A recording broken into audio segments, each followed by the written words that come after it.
जय हिंद बच्चों, मैं धर्मेंद्र सर। और आज के इस सेशन में हम बात करने वाले हैं कक्षा 10वीं गणित का समांतर श्रेणी के बारे में। जो कक्षा 10वीं गणित का यह 5वां अध्याय है, यानी कि 5वां चैप्टर है, और इसमें हमें समांतर श्रेणी के बारे में जानना है। अब देखिए कि नाम से ही थोड़ा हमें आ रहा है, क्लियर हो रहा है क्या कि समांतर श्रेणी है। समांतर श्रेणी का मतलब क्या होता है? समांतर श्रेणी का मतलब होता है कि समांतर। समांतर श्रेणी का मतलब क्या होता है? समान अंतर। समान अंतर, समान अंतर मतलब कि वैसा हमें कुछ क्रम दिया हुआ रहेगा, वैसा हमें कुछ नंबर दिया हुआ रहेगा, और उस नंबर में अगर एक में से अगर दूसरे को हम माइनस करते हैं यानी कि घटाते हैं, तो वो क्या होगा, उनका अंतर जो आएगा वह हमेशा क्या आना चाहिए? समान आना चाहिए। उसी को बोलते हैं समानांतर। जैसे मान लेते हैं कि यहाँ पे 1 2 3 4 5 6 लिखा हुआ है। ये क्या है? एक सीरियल क्रम में लिखा हुआ है। अब इसमें से देखिए कि 2 है, 2 में से 1 को घटाइएगा तो क्या होगा? 1 ही आएगा। 3 में से 2 को घटाइएगा, 1 ही आएगा। 4 में से 3 को घटाइएगा, 1 ही आएगा। 5 में से 4 को घटाइएगा, 1 आने वाला है। 6 में से 5 को घटाइएगा तो 1 आएगा। अब यह जो है ना, अगर आपको आगे कहेगा लिखने के लिए तो आगे आराम से आप लिख सकते हैं। 7 लिख सकते हैं, 8 लिख सकते हैं, 9 लिख सकते हैं, 10 लिख सकते हैं, जहां तक लिखना होगा वहां तक लिख सकते हैं। दूसरा क्या है कि अगर हम 1 में 1 जोड़े तो 2 आ गया, 2 में 1 जोड़ते हैं 3 आ गया, 3 में 1 जोड़ते हैं 4 आ गया, 4 में 1 जोड़ते हैं 5 आ गया, या तो जोड़ करके या घटा करके। लेकिन सबों में क्या हो रहा है कि इन दोनों के बीच में वही 1 आ रहा है, इन दोनों के बीच में भी 1, इन दोनों के बीच में भी 1, इन दोनों के बीच में भी 1, और इन दोनों के बीच में भी 1। मतलब सभी का अंतर क्या हो रहा है? सभी के बीच में क्या अंतर आ रहा है? 1 ही आ रहा है। और अगर इस तरह से सबों के बीच में अगर अंतर 1 आता है तो वह जो है क्या होगा? समांतर श्रेणी में होगा। पहले अभी हम बात कर रहे हैं समांतर श्रेणी के बारे में। फिर इसके बाद जो है ना, आता है आपको अनुक्रम आता है, फिर श्रेणी भी आता है और श्रेणी भी आता है। बहुत बच्चे को लगता है क्या कि यह श्रेणी जो है ना वह श्रेणी होना चाहिए, लेकिन श्रेणी गलती से लिखा गया है। लेकिन ऐसी बात नहीं है। लेकिन हमको यहाँ पे दिया है 10th क्लास में दिया है समांतर श्रेणी दिया है, तो हम समांतर श्रेणी के बारे में पढ़ेंगे। फिर अनुक्रम के बारे में भी हम थोड़ा सा डिस्कशन कर लेंगे, श्रेणी के बारे में भी डिस्कशन कर लेंगे, और श्रेणी के बारे में भी डिस्कशन करना है। तो सबसे पहला जो है ना, हमें समांतर के बारे में हम थोड़ा डिस्कशन कर लें। इसके बाद फिर हम इनके यानी कि यह आपको बेसिक है 10th क्लास के लिए, फिर आपको 11th में भी ये पढ़ना है। लेकिन 10th के लिए जो है ना यह बेसिक है, तो बेसिक को अगर पहले आप सीख लीजिएगा फिर सवाल आपको आसान रूप में बनने वाला है। साथ ही साथ यह जो आपको समांतर श्रेणी जो है, इसका हमारे जीवन में, हमारे दैनिक जीवन में बहुत ही ज़्यादा उपयोगी होने वाला है। इसके अलावा जो है ना, आप नीचे क्लास का जो मैथ बनाए होंगे, गणित बनाएंगे होंगे, तो वहाँ पर आपको दिया हुआ होगा सवाल में क्या कि इस पैटर्न को देख करके आगे का मान लिखे। वही पैटर्न को यहाँ पे क्या कर दिया है? समांतर श्रेणी में कर दिया है। जैसे मान लीजिए यहाँ पे लिखा हुआ है 2 है, 4 है, 6 है, 8 है, डॉट डॉट है। आपको यहाँ पे कहेगा कि आगे का और 3 मान लिखिए। अगर आप समांतर श्रेणी नहीं पढ़े हैं, लेकिन कहेगा आपको आगे का इस पैटर्न को देख करके आगे का 3 मान लिखिए, तो आप आराम से देखिएगा क्या कि 2 के बाद 4 आ गया है, 4 के बाद 6 आ गया है, 6 के बाद 8 आ गया है, यानी कि सबों में 2 2 क्या हो रहा है? बढ़ रहा है। तो आगे क्या लिख दीजिएगा? 10 लिख दीजिएगा, फिर 12 लिख दीजिएगा, फिर 14 लिख दीजिएगा। इस तरह लिख सकते हैं। ये तो पैटर्न पे हो गया। लेकिन समांतर श्रेणी में इसको भी जो है ना हम उसी रूप में लिखते हैं कि आप देखते हैं 4 में से 2 को घटाएंगे तो क्या होगा? अंतर 2 आने वाला है। 4 में से 2 को घटाए 2, 6 में से 4 को घटाए 2, 8 में से 6 को घटाए 2, 10 में से 8 को घटाए 2। मतलब इस तरह जो है ना, जब घटाएंगे ना तो हमें क्या आने वाला? सभी का अंतर समान आने वाला है। और जब सबों का अंतर समान होगा तभी वह समांतर श्रेणी में होगा। और समांतर श्रेणी को इंग्लिश में बोलते हैं अर्थमेटिक प्रोग्रेशन, जिसको हम AP से डिनोट करते हैं। AP से डिनोट करते हैं। A का मतलब होता है अर्थमेटिक और P का मतलब होता है प्रोग्रेशन। प्रोग्रेशन का मतलब हुआ क्या कि वह प्रोग्रेस कर रहा है, यानी कि आगे बढ़ रहा है। और कब होगा यह अर्थमेटिक प्रोग्रेशन, वह कब होगा जब सबों का अंतर क्या होगा, समान होगा।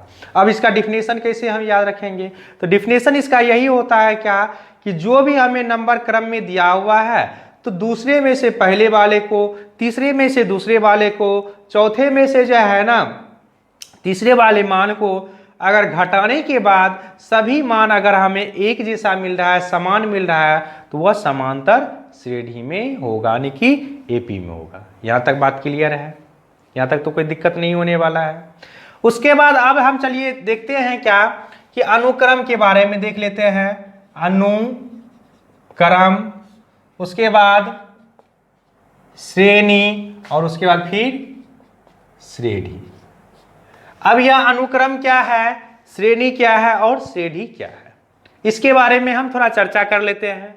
अनुक्रम जो होता है, अनुक्रम का मतलब हुआ क्या कि कोई भी ऐसा नंबर जो एक क्या हो पैटर्न के अनुसार एक नियम के तहत उनका आगे का मान हो। जैसे हम देख लेते हैं 2, 4, 6, 8, 10 या 1, 3, 5, 7, 9 या 1, 3, 5, 7, 9 या 1, 3 उसके बाद 1, 3 उसके बाद 5, 7, 11, 13 या 2 पर पावर 2, 4 पर पावर 2,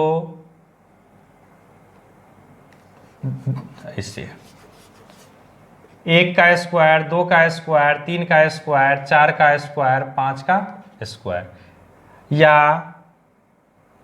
अच्छा चलिए इतना को हम पहले समझ लेते हैं। अब अनुक्रम का मतलब क्या हुआ कि ऐसा नंबर, ऐसा क्रम जो एक क्या हो वह नियम के तहत उनका मान हमें दिया हुआ हो। जैसे यहां पर देख रहे हैं 2, 4, 6, 8, 10। अब 2, 4, 6, 8, 10 जो है यह क्या है, सम संख्या है कि नहीं है। अभी हम समांतर श्रेणी में नहीं जा रहे हैं, हम अनुक्रम के बारे में जान रहे हैं। 2, 4, 6, 8, 10 क्या है, सम संख्या है कि नहीं है। दूसरा देख रहे हैं ये क्या है, विषम संख्या है और नंबर है। तीसरा देख रहे हैं क्या है, यह अभाज्य संख्या है, अभाज्य संख्या है कि नहीं है। अब देखिए अगर इसका अनुक्रम के बारे में अगर हमें कहता है तो अनुक्रम का डिफिनेशन होता है कि वैसा क्रम जो एक नियम के तहत हो, वैसा क्रम जो एक पैटर्न के तहत हो, उसे हम क्या बोलेंगे, अनुक्रम बोलेंगे। जैसे यह देख रहे हैं कि ये सारे नंबर क्या आ रहा है, सम संख्या में आ रहा है। ये सारे नंबर क्या आ रहा है, विषम संख्या के क्रम में आ रहा है। ये सारे नंबर क्या आ रहा है, अभाज्य संख्या है। और ये सारे नंबर में देखिए क्या आ रहा है कि सबों का घात जो है 2 ही लगा हुआ है, ये अनुक्रम हो गया। लेकिन इसको जब हमें एपी के बारे में कहेगा कि एपी के बारे में कीजिए, तो एपी में यह हो भी सकता है, नहीं भी हो सकता है। कैसे, तब देख रहे हैं यहाँ पे सबों का अंतर में 2-2 आ रहा है, विषम संख्या में भी सबों का अंतर 2-2 आ रहा है, लेकिन इसमें क्या सबों का अंतर 2 आएगा, यह अभाज्य संख्या जो सबों का अंतर 2 आएगा, नहीं आएगा। तो अनुक्रम का मतलब हुआ क्या, वह एक क्रम में होना चाहिए और वह एक पैटर्न के आधार पे उनका मान होना चाहिए, वह अनुक्रम कहलाता है। आती है बात श्रेणी के बारे में, बात आती है। अब श्रेणी क्या होता है, या अनुक्रम श्रेणी कहिए या समांतर श्रेणी कहिए, तो श्रेणी और श्रेणी दोनों लगभग एक ही जैसा है। श्रेणी का मतलब हुआ क्या कि वैसा क्रम, वैसा अनुक्रम जो एक क्या हो, नियम के साथ लिखा हो, एक शर्त के साथ लिखा हो, उसे हम क्या बोलते हैं, श्रेणी बोलते हैं। जैसे कि जो है ना हम लिखते हैं 2, 4, 6, 8, 10 डॉट डॉट करके आगे तक लिखना है। अब आगे तक जो लिखना है तो इसमें क्या आ रहा है, क्या कंडीशन आ रहा है, तो इसमें आ रहा है क्या, 2n के फॉर्म में आ रहा है कि नहीं आ रहा है। अब n का मान 1 पुट कीजिएगा 2 आ जाएगा, n का मान 2 पुट कीजिएगा 4, 3, 6, फिर आगे जो जो पुट करते जाइएगा तो ये क्या हो गया, एक श्रेणी में आ गया। मतलब ये क्या है, इसके लिए एक नियम आ गया कि मतलब n के जगह पे आप कोई भी नंबर को पुट कीजिएगा तो वो आपको एक नियम के तहत आगे वह बढ़ते जाएगा। जैसे है यहाँ पे दूसरा है, जैसे है 1 है, 3 है, 5 है, 7 है और 9 है। अब देखिए इसके लिए क्या होगा, तो इसके लिए अगर हम 2n-1 कर दें डॉट डॉट करके, देखिए यह लाई करता है कि नहीं। तो n का मान 1 रखिएगा तो 2 में से 1 घटेगा, 1 आ जाएगा। 2 रखिएगा 4 में से 1 जाएगा, 3 आ जाएगा। 3 रखिएगा 6 में से 1 जाएगा, 5 आ जाएगा। मतलब अगर यह विषम संख्या है और इसको अगर आपको श्रेणी में लिखना है तो हम इनके लिए 2n-1 लिख सकते हैं। मतलब श्रेणी का मतलब ही हुआ कि वैसा अनुक्रम श्रेणी जो एक नियम के तहत लिखा जाए वो क्या कहलाएगा, श्रेणी कहलाएगा। मतलब हो सकता है कि हमें बहुत सारा नंबर लिखना हो। अब बहुत सारा नंबर जो लिखना हो तो हमें लिखने में तो टाइम लगेगा, तो उस नंबर को लिखने के लिए हम कुछ ऐसा मान ले लें कि ताकि जो है ना हम उनको पैटर्न के रूप में लिख दें, तो हमें उनसे पता चल जाएगा कि नहीं सारा मान ऐसा ही होने वाला है। दोनों बात क्लियर है। और श्रेणी जो है, तो श्रेणी तो आपको बता ही दिए कि श्रेणी का मतलब हुआ क्या कि जो आपको एक क्या हो, पैटर्न के रूप में हो और उनका सबों का अंतर क्या हो, समान होने वाला हो। चलिए ये तो आपका बेसिक था। अब इसका जो है ना हम एक्सरसाइज कर रहे हैं। पहले हम उदाहरण जान लेंगे, फिर आगे जो है ना अगले चैप्टर में हमें ये भी निकालने के लिए मिलेगा, जैसे कि बहुत सारा नंबर दिया हुआ रहेगा और उन सारे नंबर का कहेगा योग क्या होगा, उन सारे नंबर में कहेगा अगला पद क्या होगा, तो वो सब के ऊपर भी हम चर्चा करेंगे। अभी हम इनका जो है ना पहले उदाहरण कर लेते हैं, उसके बाद एक्सरसाइज करेंगे। उसके साथ साथ जो है अब इसमें हमें कि पद के बारे में याद रखना है। दो चीज इसमें बहुत ही महत्वपूर्ण होता है, क्या, तो एक पद होता है और एक जो ये अंतर जो निकालते हैं वो उसको क्या बोलते हैं। तो पद जो होता है, जैसे कि हम 2 से स्टार्ट किए हैं, अब 2 से जो स्टार्ट हम किए हैं तो ये तो पहला पद कहलाएगा, या दूसरा है या तीसरा है या चौथा है या पांचवा है या छठा, इस तरह करके लिखेंगे। और इसका जो अंतर होता है उसको बोलते हैं सर्व अंतर। उसको क्या बोलते हैं, सर्व अंतर। और इसको स्मॉल d से निरूपित किया जाता है। और पद जो लिखते हैं उसको हम A1 करके, A2, A3, A4, A5 करके हम लिखते हैं। अब जब हमें सर्व अंतर निकालना होगा यानी कि d निकालना होगा तो हम इसके लिए A2-A1 लिख सकते हैं, A3-A2 लिख सकते हैं, A4-A3 लिख सकते हैं,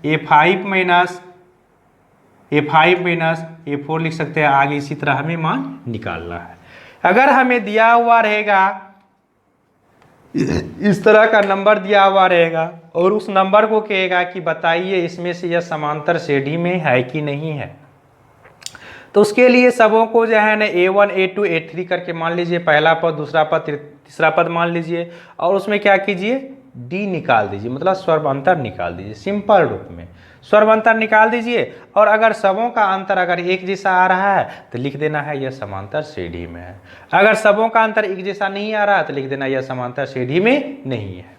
इसके साथ ही साथ अगर हमको 5 गो मान दिया हुआ है और कहेगा कि नहीं आगे का और मान लिखिए, तो वो उस कंडीशन में, जैसे कि अगर हमें A5 तक दिया हुआ है और कहेगा कि यह AP में है और उसका अगला 2 पद लिखिए, अगर AP में है तो अगला 3 पद लिखिए, तो उस स्थिति में हमें क्या करना है, जो अगला पद कहेगा, जैसे A5 तक दिया हुआ है, A6 कहेगा लिखने के लिए, तो A5 में जो D का मान निकलेगा उसको जोड़ दीजिएगा। अगर A7 कहेगा लिखने के लिए तो A6 का जो मान होगा उसमें D का मान जोड़ दीजिएगा।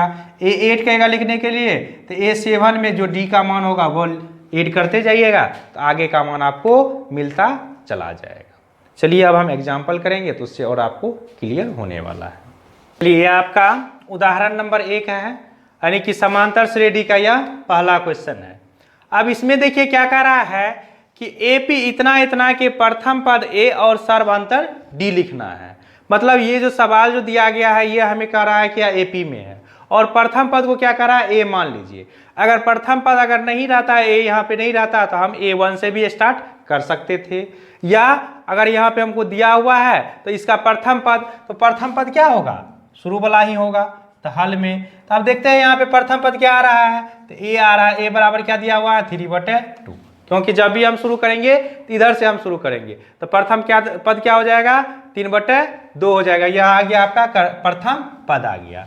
अब स्वर्व अंतर क्या करना है, हमें डी निकालना है। तो डी निकालने के लिए क्या बताए थे कि दूसरे में से पहले वाले को घटा देना है। दूसरे वाले में से क्या करना है, पहले वाले को घटा देना है। तो चलिए 1/2 है, -3/2 है, तो बराबर दोनों का एलसीएम क्या हो जाएगा, 2 हो जाएगा। 1 - 3 तो बराबर क्या हो जाएगा, -2/2 हो गया, कट गया तो बराबर क्या हो गया, -1 हो गया। अब एक चीज देखिए, यहाँ पे तो -1 आंसर आ गया, ये हो गया, और प्रथम पद ये हो गया। अगर आपको और लग रहा है कि हम अगला वाला मान निकाल करके देखें कि वो भी समान आ रहा है कि नहीं आ रहा है, तो चलिए वो भी हम थोड़ा सा चेक कर लेते हैं। अगला वाला मान अगर आपको लेना है -1/2 और -1/2, मतलब -1/2 को पहले लिखे और दूसरा पद को बाद में लिखे। तो यहाँ पे दोनों का एलसीएम लीजिएगा तो 2 - 1 तो बराबर -2/2 बराबर क्या हो गया, -1।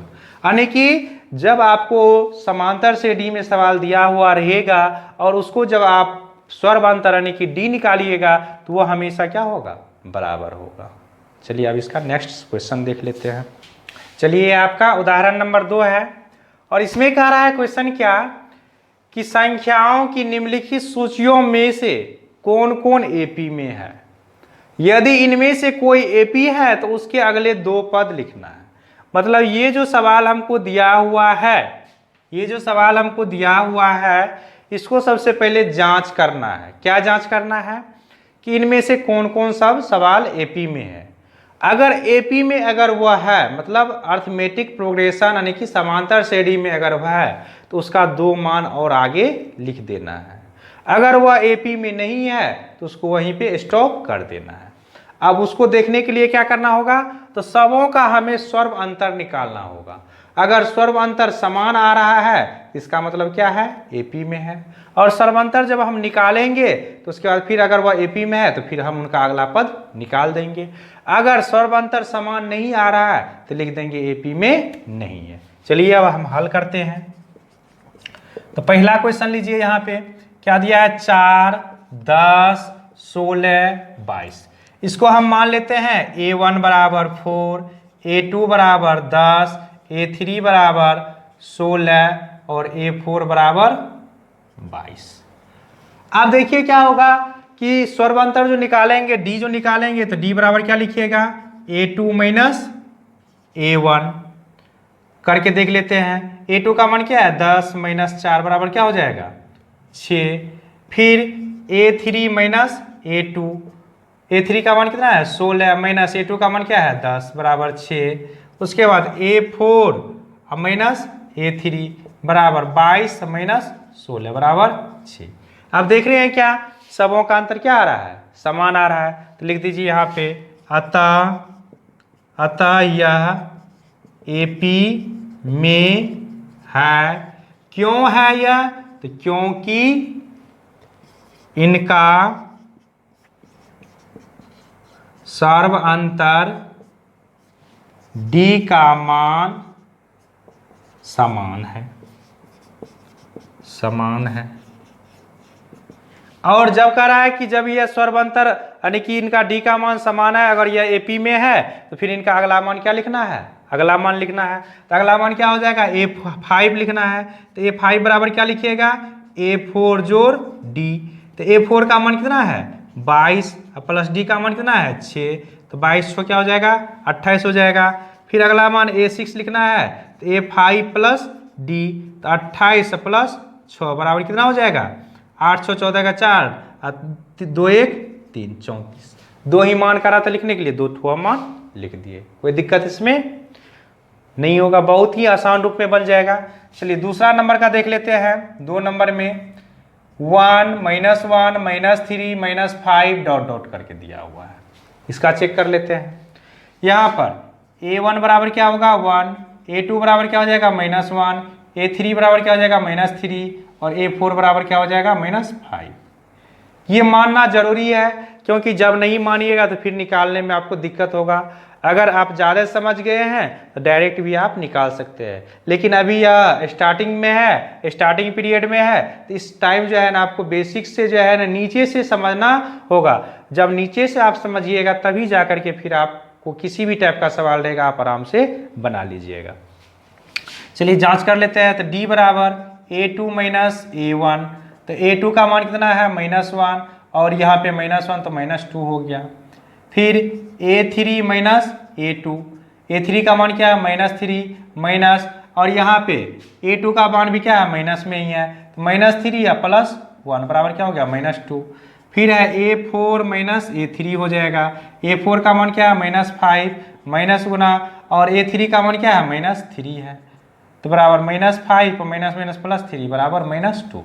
अब कहिएगा कि यहाँ पे 2 ठो माइनस क्यों आ गया, तो एक आपको सवाल में पहले से दिया हुआ और एक हमें फार्मूला से जो मिल रहा है वो मान हमें लेना होगा। अब देख रहे हैं सबों में क्या आ रहा है -2 आ रहा है, तो लिख दीजिए अभी क्या है अतः एपी में है, एपी में है। और जब एपी में है तो अगला पद लिखना है, तो क्या लिखिएगा a4 तक दिया हुआ है तो a5 बराबर a4 प्लस d, तो a4 का मान कितना है -5 प्लस -d का मान -2 हो गया, तो -5 -2 बराबर -7। a6 बराबर a5 प्लस d, तो a5 का मान कितना निकला है -7 प्लस -2 तो बराबर -7 -2 बराबर -9। कोई दिक्कत? चलिए इसका 2 है, इसका हम देख लेते हैं। चलिए तीसरा नंबर है यह, 3 नंबर का हल कर रहे हैं। -2 फिर -2 डॉट डॉट करके दिया हुआ है। अब देख लीजिए कि यह एपी में आता है कि नहीं आता है। तो a1 बराबर क्या हो जाएगा -2, a2 बराबर भी 2, फिर a3 बराबर -2, a4 बराबर भी -2, a5 बराबर भी क्या होगा -2 होगा। चलिए d निकालते हैं, तो d बराबर a2 माइनस a1 करना है, तो a2 का मान क्या है 2 माइनस गुना -2 बराबर क्या हो गया 4। फिर अगला होगा a3 माइनस a2 करना है, तो a3 का मान क्या है -2 और a2 का मान क्या है 2, तो -2 तो बराबर -4। अब देख रहे हैं क्या एक मान आपको 4 आ रहा है और एक अंतर आपको -4 आ रहा है, क्या यह समान है? नहीं है समान, तो लिख दीजिए यहाँ पे एपी में नहीं है। बात क्लियर है? अगर यह एपी में रहता तो फिर इसका मान निकालते, एपी में नहीं है तो मान नहीं निकालेंगे, यानी कि 2 से 3 मान निकालना है। अगर वह समान नहीं आ रहा है तो बस वहीं छोड़ देना है, आगे नहीं करना है कुछ भी। चलिए यह 4 नंबर का देख लेते हैं।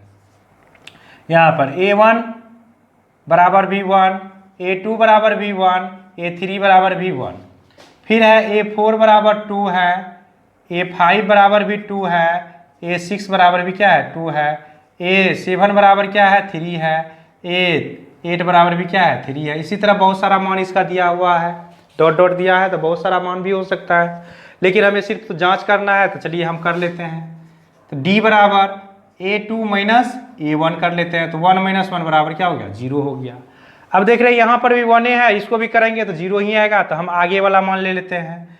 तो a4 माइनस a3 करके देख लेते हैं, तो 2 माइनस 1 बराबर क्या आ रहा है 1 आ रहा है। मतलब एक अंतर 0 मिल रहा है, एक अंतर 1 मिल रहा है, इसका मतलब क्या है ये भी एपी में नहीं है। लिख दीजिए एपी में नहीं है। क्यों नहीं है? क्योंकि स्वर्वांतर इसका समान नहीं है। यहाँ तक कंप्लीट कर लेना है, फिर इसके बाद हम एक्सरसाइज करेंगे और उसमें पूरा का पूरा हम क्वेश्चन करने वाले हैं। धन्यवाद।